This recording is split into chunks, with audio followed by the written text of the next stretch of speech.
परमपिता परमेश्वर की असीम अनुकंपा से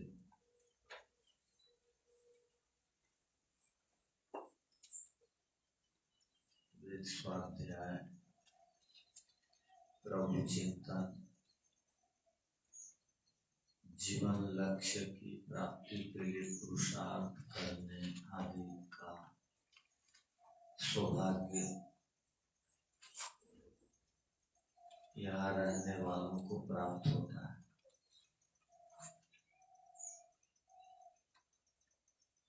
हम नियमित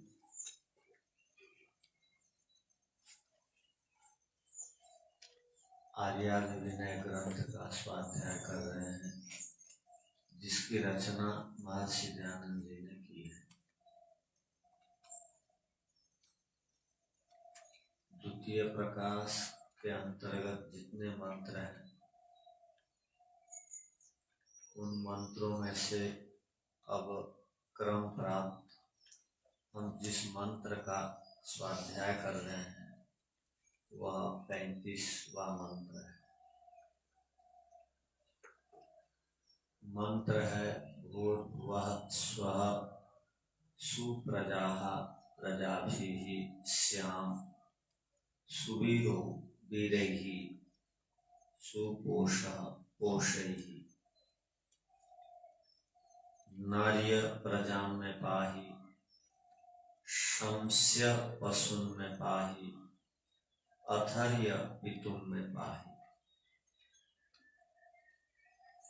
इस मंत्र में मनुष्यों के लिए आवश्यक पदार्थों की कामना की गई है, अर्थात जीवन तब बढ़िया जीवन बदलता है जब व्यक्ति को सुंदर साधन, योग्य साधन, व्यवस्थित साधन और स्वास्थ्यकर साधन, हितकर साधन, कल्याणप्रद साधन प्राप्त होते हैं।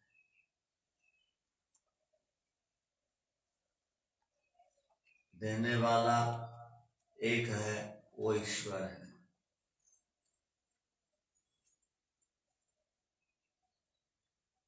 सब पदार्थों के आदि मूल ईश्वर है। सब पदार्थों को न्यायोचित ढंग से देने वाले ईश्वर है।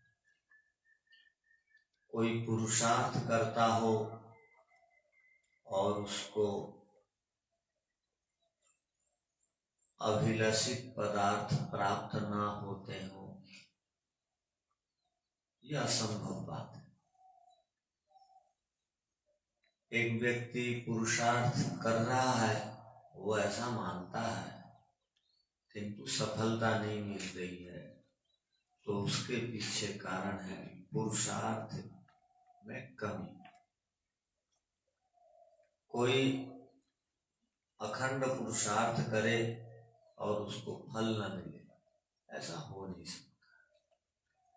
तो यहाँ पर कहा गया ईश्वर को, हे परमपिता परमेश्वर, आप भू हैं, आप सत्ता वाले हैं, आप सर्वदा विद्यमान रहते हैं। भुवः, आप सभी कार्य पदार्थों को बनाते हैं।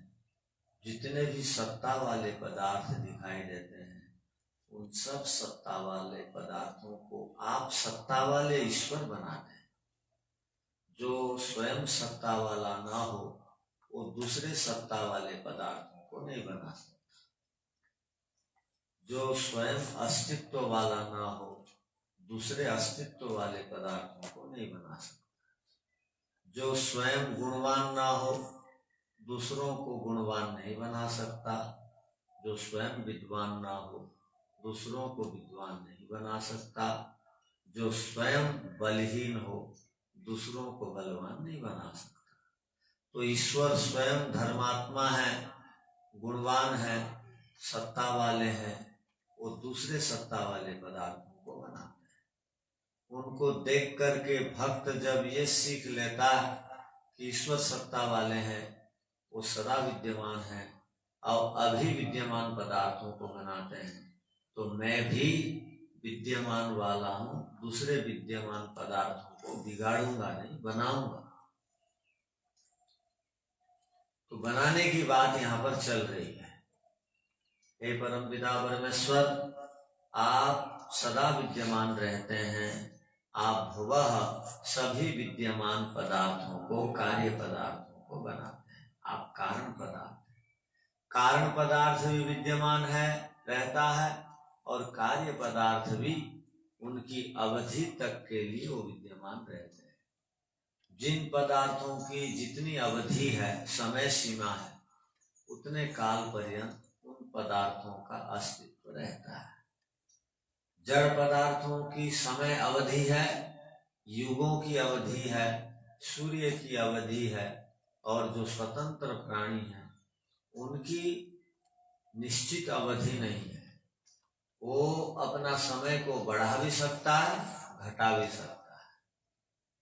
अब हम कार्य पदार्थ जीवात्मा सशरीर हैं, तो यदि हम अपने आहार विहार व्यवहार आदि में परिवर्तन लाएंगे, तो जो सामान्य अवधि 100 साल की उम्र है उसको हम बढ़ा सकते हैं। वो अपने ऊपर है। आयु को बढ़ाना घटाना ये मनुष्यों के ऊपर निर्भर करता है। अव्यवस्थित ढंग से, मर्यादित ढंग से और संयमी बिना बने जो जीवन जीता है वो जल्दी चला जाता है, और जो संयमित जीवन जीता है वो 100 साल से अधिक भी जीता है। तो यहाँ पर कहा गया कि जो अपने आप में गुण वाला है, दूसरों को गुण प्रदान करता है। तो ईश्वर सत्तात्मक पदार्थ हैं, दूसरे सत्तात्मक पदार्थों को बनाते हैं, और ईश्वर केवल सत्तात्मक पदार्थों को बना के ऐसे ही बिना लाभकारी हो पदार्थ, ऐसा वो नहीं बनाते। सब पदार्थों से जीवात्मा को सुख मिलेगा, वह उसलिए बनाते हैं। तो स्व शब्द आया, ईश्वर अपने आप में सुख स्वरूप है और पदार्थों को बना करके सुख देते हैं। हम लोग पदार्थों को बनाते हैं दूसरों के कल्याण के लिए, तो सुख मिलता है। हम अपने आप में सुख स्वरूप नहीं है। हम जब पदार्थों को बना करके दूसरों की सेवा और कल्याण के लिए विनियोग करते हैं, तब हमको सुख मिलता है। किंतु ईश्वर अपने आप भी सुख स्वरूप है, और जितने पदार्थों को बनाते हैं उससे भी हमको सुख मिलता है। अब भोगने वाला अत्यधिक भोगेगा, बुद्धिहीन भोगेगा, अनावश्यक भोगेगा, अन्याय पूर्वक भोगेगा, अधर्म पूर्वक भोगेगा, अति भोगेगा, तो वो पदार्थों से उसको दुख मिलेगा। किंतु ईश्वर का उद्देश्य है पदार्थों को बनाने के पीछे, इससे हम लोग सुखी हों। तो ये 3 शब्दों पर हम लोगों ने विचार किया था। अब आगे जो शब्द हैं, जो पद हैं, उन पर हम विचार करते हैं। ईश्वर क्या है? तो कहा सुप्रजा प्रजाभिश्याम। हम ईश्वर से प्रार्थना कर रहे हैं और ईश्वर की स्तुति कर रहे हैं। तो ये मूल विषय मंत्र की स्तुति है, ये अर्थात मंत्र का अपना मूल विषय स्तुति है, किंतु प्रार्थना भी है और स्तुति भी है मंत्र। अब ईश्वर से क्या प्रार्थना कर रहे हैं, अब उन पदों पर विचार करते हैं। हे परमपिता परमेश्वर, आप सुप्रजा प्रजाभिश्याम, आप कृपा करके मैं सुप्रजा वाला हो जाऊं, ऐसी कृपा आप मेरे ऊपर करिए। सुप्रजा, मैं प्रजाओं से युक्त हो जाऊं। किस प्रकार की प्रजा से युक्त हो जाऊं? तो कहा सुप्रजा, मेरी अपनी प्रजाएं सुप्रजा, श्याम माने बन जाऊं।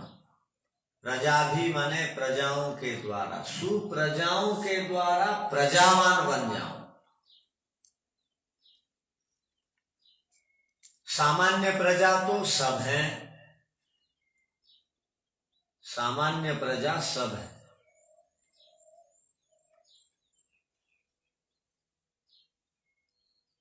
जैसे सामान्य व्यक्ति सब है, उसको जब संस्कार से संस्कारित कर दिया जाता है तो वो सुव्यक्ति बन जाता है, सुप्रजा बन जाता है।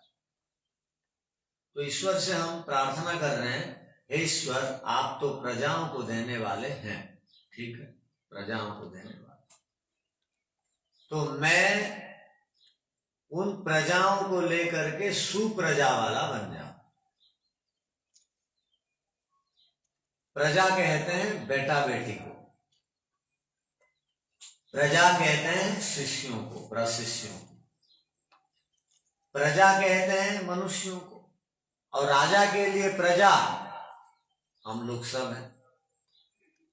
हम सब लोग राजा की दृष्टि से प्रजा हैं। राजा का दायित्व बनता है प्रजा को पुत्रवत देखे,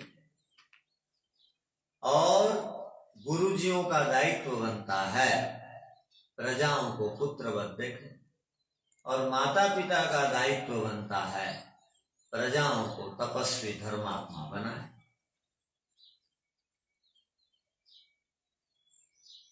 किसके कितने पुत्र हैं इसका महत्व नहीं, किसके कितने पुत्र सुपुत्र हैं उसका महत्व है। अब राजा की दृष्टि से भारत में 140 करोड़ मनुष्य हैं, उसका महत्व नहीं। 140 करोड़ मनुष्यों से कितने सु हैं माने अच्छे हैं, शब्द के आगे सु जुड़ जा रहा है तो अच्छा अर्थ को बताता है, सुंदर अर्थ को बताता है, गुणवान अर्थ को बताता है, संस्कारित अर्थ को बताता है, क्लेश मुक्त जीवन को बताता है, तपस्वी जीवन को बताता है, सु माने धर्म युक्त जीवन को बताता है। तो हमको केवल शिष्य नहीं चाहिए, सुशिष्य चाहिए। अब अंग्रेजी में दो शब्द प्रसिद्ध हैं, क्वांटिटी और क्वालिटी। क्वांटिटी नहीं चाहिए, क्वालिटी वाले चाहिए, बढ़िया चाहिए। जहां भी क्वांटिटी को देखा जाता है वहां क्वालिटी नहीं रहती, और जहां क्वालिटी को देखते हैं वहां क्वांटिटी की कुछ भी महत्ता नहीं। अब गुरुकुल में कितने ब्रह्मचारी हैं उसका महत्व नहीं है, कितने बढ़िया ब्रह्मचारी हैं उसका महत्व। एक भी बढ़िया ब्रह्मचारी है उसी से बड़ा काम हो जाएगा, और कई ब्रह्मचारी हैं और काम के नहीं है, धर्मात्मा नहीं है, सुप्रजा नहीं है, सुशिष्य नहीं। अब कितने चले जाते हैं आते हैं गुरुकुल, उसका कोई महत्व नहीं।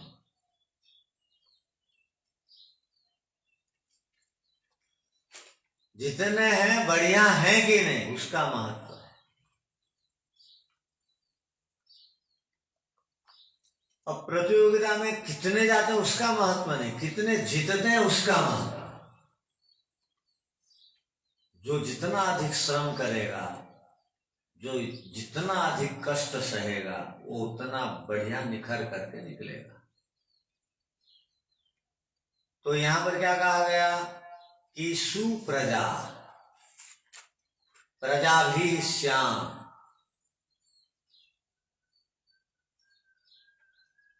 सुप्रजा प्रजा भी श्याम। हे परम पिता परमेश्वर, आपने हमें प्रजाओं को बना करके दे दिया। प्रजा पदार्थों को भी कहा जाता है, जड़ पदार्थ, ये सब बना करके दे दिए, किंतु उनको आप सुप्रजा में बदलिए, अर्थात मैं उनको सुप्रजा में बदल दूं, ऐसा मुझे सामर्थ्य दीजिए। प्रार्थना है, स्तुति भी है, भूः भुवः स्वः, ये स्तुति वाक्य है, स्तुति पद है। और यहाँ पर सुप्रजा प्रजाभिश्याम की प्रार्थना है। राजा को भी चाहिए ईश्वर से प्रार्थना करे कि मेरे देश के जो नागरिक हैं, जिनको नागर कहा जाता है, जिसको यहाँ पर प्रजा शब्द से संबोधन किया गया है, वो सुप्रजा, मेरी प्रजाएं सुप्रजा में बदल जाएं। प्रत्येक माता पिता गुरुजनों को प्रार्थना करनी चाहिए, मेरी प्रजा सुप्रजा में बदल जाए और जो कुप्रजा है वो निकल जाए। जैसे छलनी से, जब छलनी से छानते हैं तो गलत और सही अलग हो जाता है। तो ऐसी प्रार्थना हरेक योग्य अधिकारी को, योग्य पिता को करने की आवश्यकता है। ना तो वो जीवन भर दुखी रहे